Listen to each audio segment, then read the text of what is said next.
Hi guys, this is Sonia here. So today's topic is extraocular muscle basics. So this is the outlook of what we are going to see today. So it includes the anatomy of the extraocular muscles, the origin, insertion, nerve supply, blood supply, the ocular movements and the cardinal position, what is fixed axis, and few terminologies like agonist, synergist, antagonist, yoke muscles, two important laws that govern in the ocular motility, and finally the EOM actions. We all know we have four recti and two oblique muscles in each of our eye. We have something called optic foramina in our skull. That is basically an opening through which the optic nerve exits the eye and passes towards the brain. So at that optic foramina, we have a ring of fibrous tissue which is known as annulus of Zinn, from where our four recti muscle originates and move forwards towards the eye and get inserted onto the sclera. Each move in their corresponding direction, that is superior, inferior, lateral and medial, and gets inserted onto the sclera. Then moving on to the oblique, we have two, superior and inferior.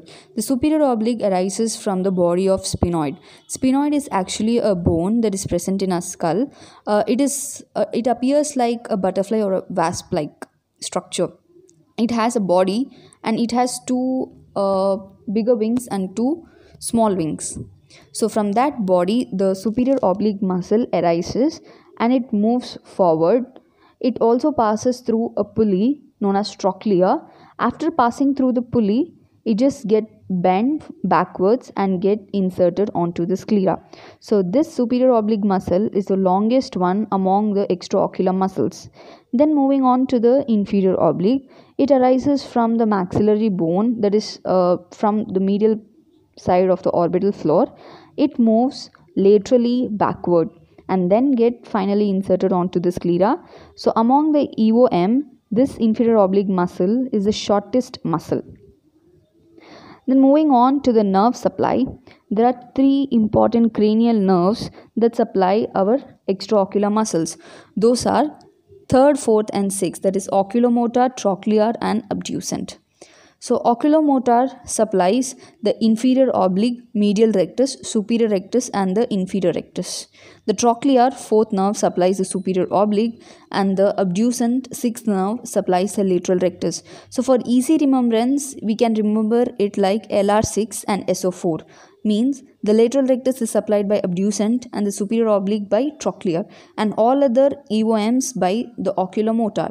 So this is the nerve supply, and the blood supply is from the muscular branch of the ophthalmic artery.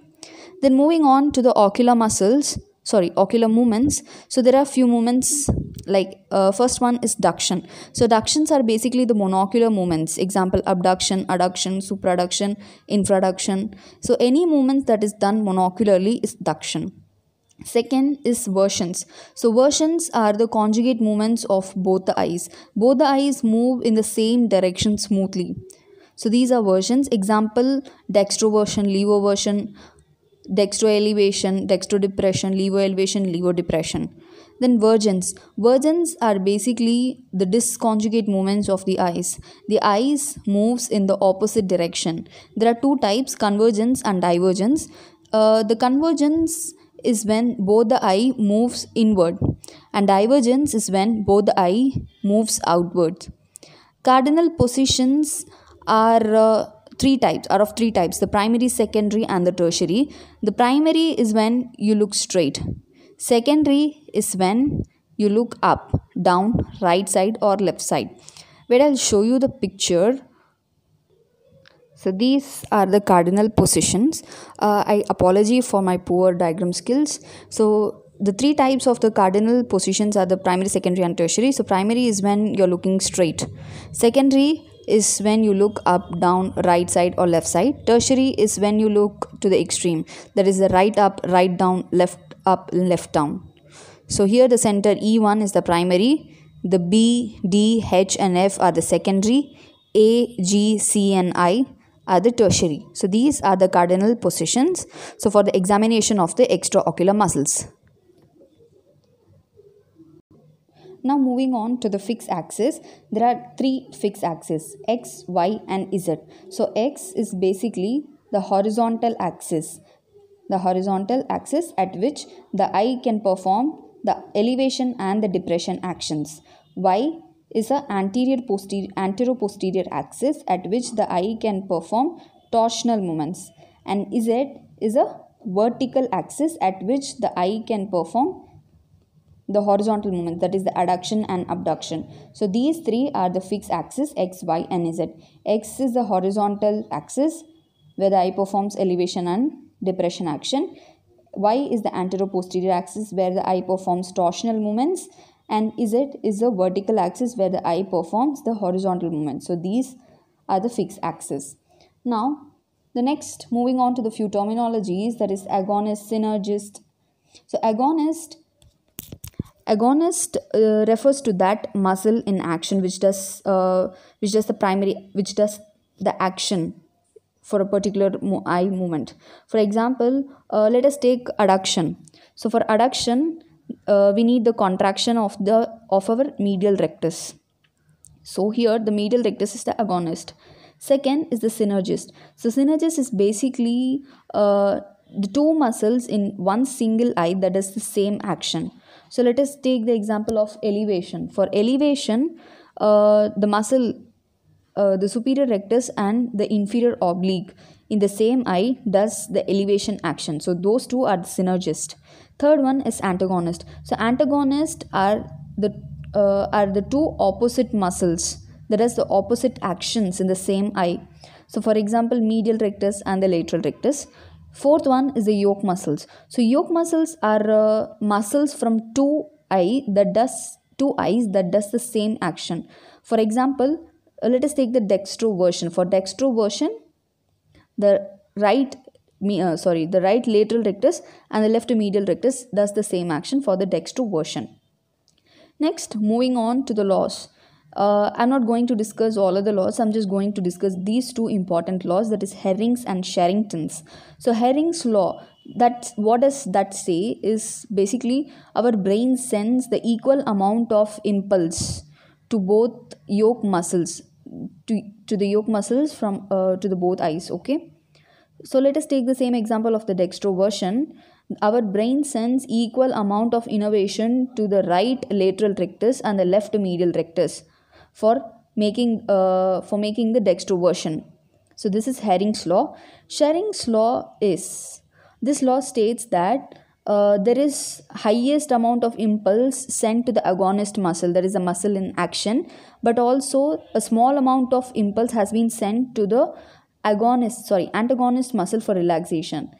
In the same case, like a dextroversion, the maximum amount of impulse has been sent to the right lateral rectus and the left medial rectus, but also a small amount of relaxing impulse to the right medial rectus and the left lateral rectus. So this is the Sherrington's law.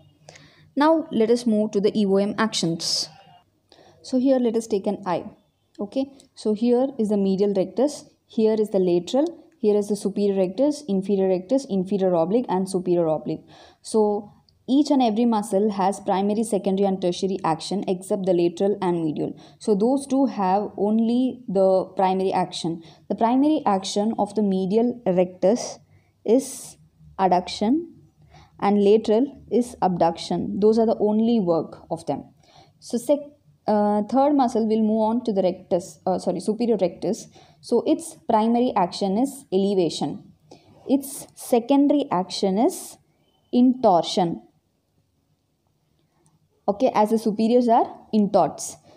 As the superior intorts, the primary action of the superior rectus is elevation, secondary is intorsion, and tertiary is adduction. All the recti muscles are adductors.